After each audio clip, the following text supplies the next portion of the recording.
Hello, magandang araw po, boxing fans. Update po tayo kila Champ Rene Marcuarto, ang ating pong IBF World Minimum Weight Champion.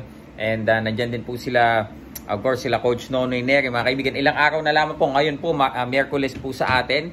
At probably mga Tuesday pa siguro ng gabi sa kanila, mga idol. At ilang araw na lamang po, weigh-in na. Again, they will be fighting July 1st. Dyan po sa Monterrey, Mexico ng gabi, sa atin po July 2 ng umaga, ito nga pong si Rene Marcuarto will defend his IBF World Minimum Weight title against Daniel Valladares, ang kanya pong mandatory challenger.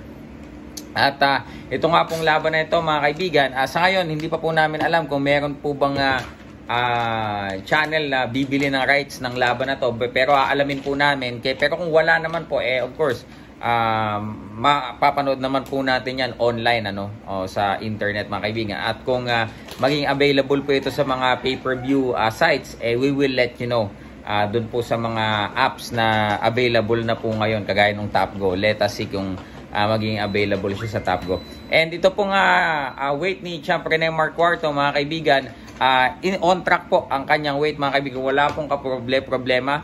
All he has to do is to maintain. Hindi po niya kukunin agad yung weight na 105 below agad, ilang araw pa po. So ang technique po niyan, hindi naman agad sasagarin, kasi 'di ba? Mahirap naman 'yon, kunin mo agad ilang araw pa. So may maintaining weight lang muna 'yan, let's say 108, 109, even 110.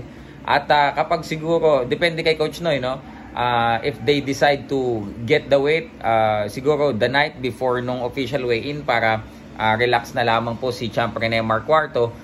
Doon po nila kukunin yung usually, kukunin yung final weight the night or the day before the final weigh-in, para relax na lang. Nagpapahinga na po dapat ang boxer kapag weigh-in or weigh-in day. Lalo na, minimum weight po yan, 105 pounds. Parang timbang po ng kwan yan. Timbang ng isang binatilyo yan, 105 pounds. And of course, after po ng weigh-in, doon na po yung rehydration process, mga kaibigan. Yung rehydration po ay may kinalaman sa kung anong organization sila lumalaban. Sa IBF po, kung saan kampiyon si Champ Rene Marcuarto, meron po silang tinatawag na 10-pound weight limit sa kanila pong second day weigh-in. Yung second day weigh-in po, let's say, weigh-in sila ngayon. Kinabukasan, sila po ay magtitimbang uli. Titimbang uli, usually mga 7-8 a.m. yan sa time nila. And pagkatimbang nila po uli, kailangan hindi sila lalagpas sa 10 pounds.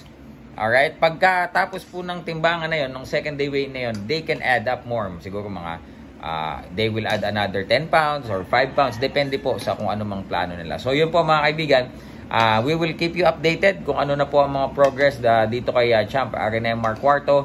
And of course, sila po, so far so good. They're on tip-top shape. Sa ngayon, mga kaibigan, nag-a-adjust na lamang sila sa time difference. Of course, galing sila ng Pilipinas, Mexico. They have 1 week to adjust dun po sa sa time difference. Yun lamang po, mga kaibigan. Silver Voice TV.